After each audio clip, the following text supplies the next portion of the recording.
Hello, I'm Kaiser and welcome to Moose Reads. Today I'm going to be doing my October wrap-up. Before I get started, I want to say that the opinions I give here are my own opinions. They are extremely subjective. If I dislike a book, it is not a reflection on the author, and it is not a reflection on the people who do like it. Different people have different tastes, and that's okay.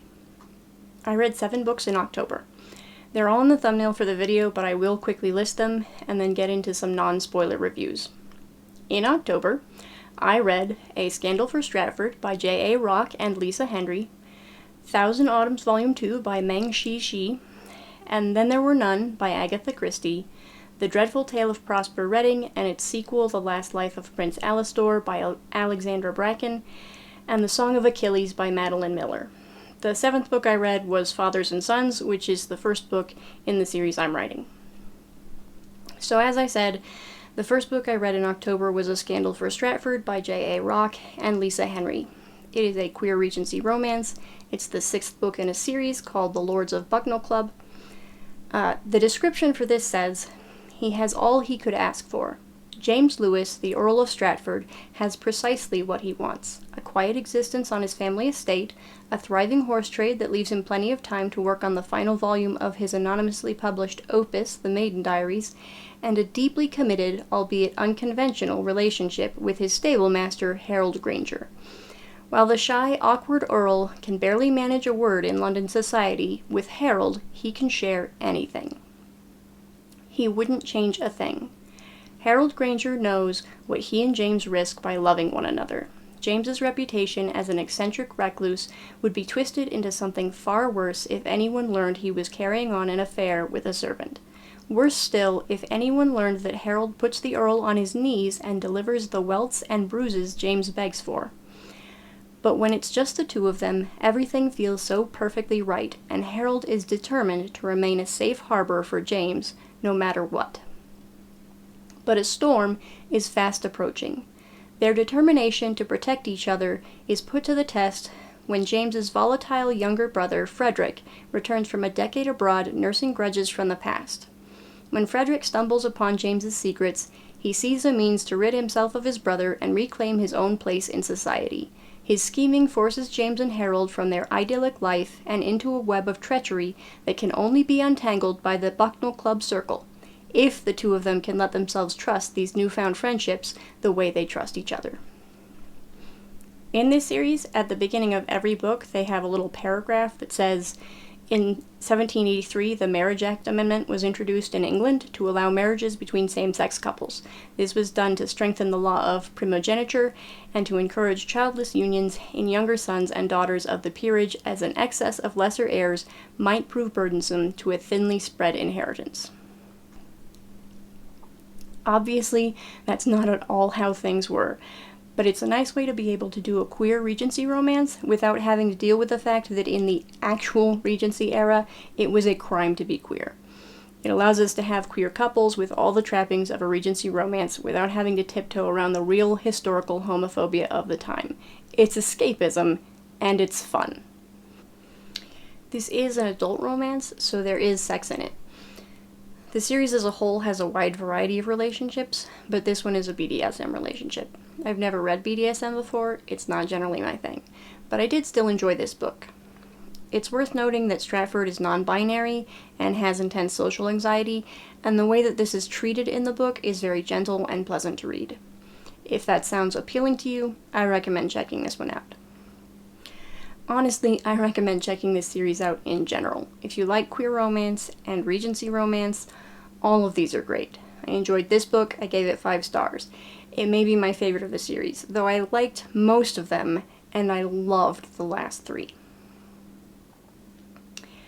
Then the second book that I read was Thousand Autumns Volume 2 by Meng Shi. It's a queer Chinese martial arts fantasy. The description says, "As emperors, generals, and kings vie for dominance, martial sects mount bloody clashes to determine who will influence the nation's leaders. Fallen and humbled, former sect leader Shen Chao searches for direction in a tumultuous world. He finds an unlikely companion in the nefarious Yan Wuxi. The roguish and powerful demonic practitioner has helped Shen Chao begin to rebuild his lost martial abilities. As the two travel and work together, the gentle Taoist master dares to imagine that the famed demon lord is warming to him. But all is not as it seems, and old treacheries draw fresh blood. As Shen Chao confronts dangerous new enemies, the struggle for control of the Central Plains ignites. I bought this series kind of on a whim. I've been buying and reading the 3 series that were written by another author, and generally enjoying them, but I was caught up on all of those, and this sounded like it had potential. This description doesn't really do it justice. The basic gist is that there are these 2 sect leaders. Shen Chao is the leader of a Taoist sect, and he is basically the pinnacle of righteousness. And then Yan Wuxi is the leader of a demonic sect, and kind of the opposite. And at the beginning of the first book, Shen Chao gets in a fight, and he loses, and he's nearly killed. Yan Wuxi finds him, and decides to save him on a whim, because he wants to see if he can corrupt him. Yan Wuxi believes that all people are selfish, and he thinks that he can corrupt Shen Chao now that he's going through hard times. It's also a queer romance, as far as I understand, so they're eventually going to fall in love. I was pretty lukewarm to this book. I was really lukewarm to the first book for the first half, and then I started to really enjoy it, so I picked this one up. And what I figured out now from reading the second book is that I enjoy it a lot when the 2 of them are together, when they're on the page together in the same place. But they spend a lot of time apart, and I lose interest at that point. Not that it's bad, it's just a lot more political, and I think that there's a certain degree of context that I'm missing as an uneducated American that makes it so that I can't really get the full breadth of these novels. So I'm not crazy about them. The first 2 books are both sitting at 3 stars for me. I am going to continue with this series, and hopefully I'll end up liking it better.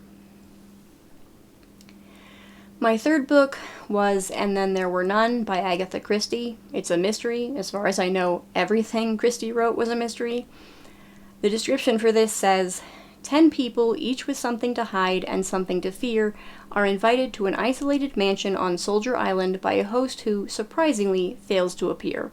On the island, they are cut off from everything but each other and the inescapable shadows of their own past lives. One by one, the guests share the darkest secrets of their wicked pasts, and one by one they die.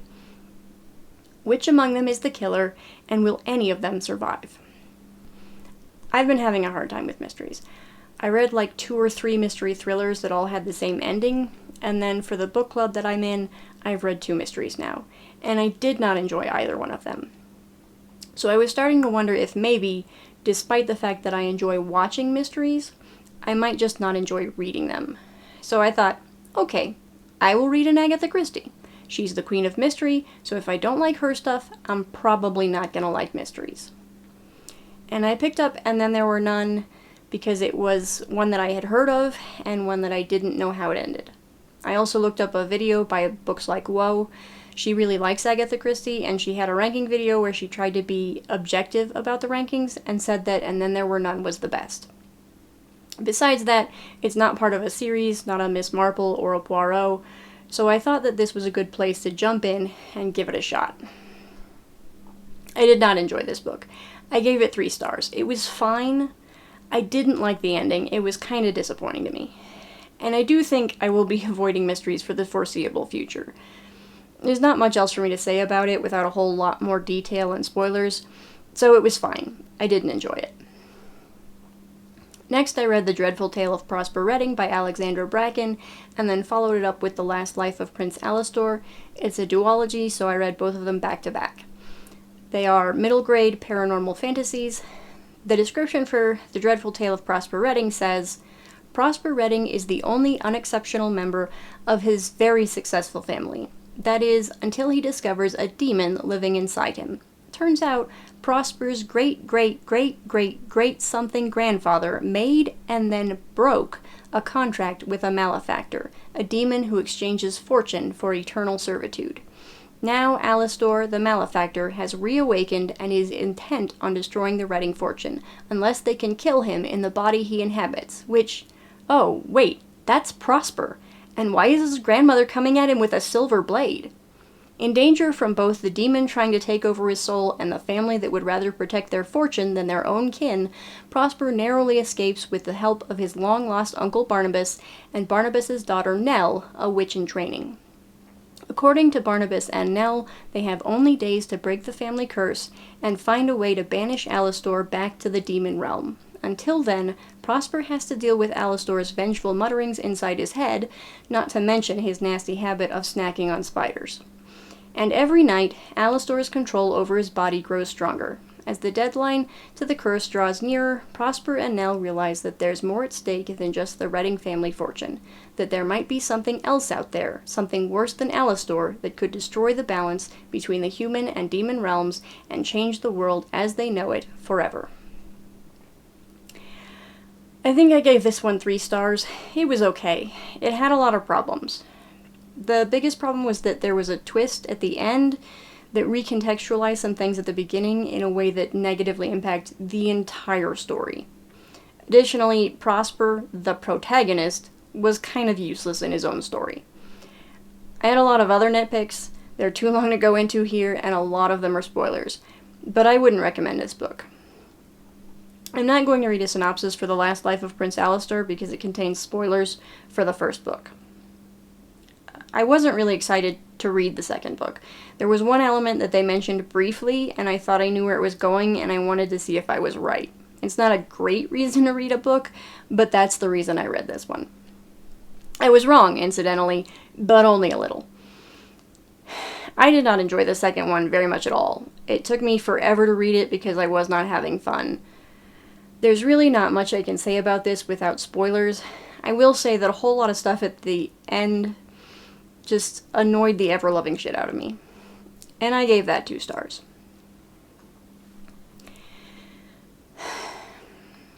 Then, for my queer book club, I read The Song of Achilles by Madeline Miller. The description says, Greece in the Age of Heroes. Patroclus, an awkward young prince, has been exiled to the kingdom of Pythia to be raised in the shadow of King Peleus and his golden son Achilles. The best of all the Greeks, strong, beautiful, and the child of a goddess, Achilles is everything the shamed Patroclus is not. Yet despite their differences, the boys become steadfast companions. Their bond deepens as they grow into young men and become skilled in the arts of war and medicine, much to the displeasure and the fury of Achilles' mother Thetis, a cruel sea goddess with a hatred of mortals. When word comes that Helen of Sparta has been kidnapped, the men of Greece, bound by blood and oath, must lay siege to Troy in her name.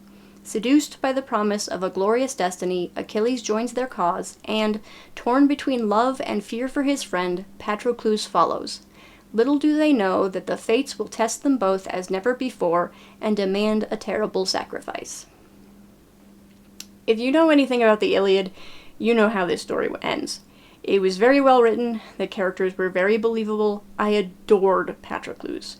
But the end of this book is absolute murder.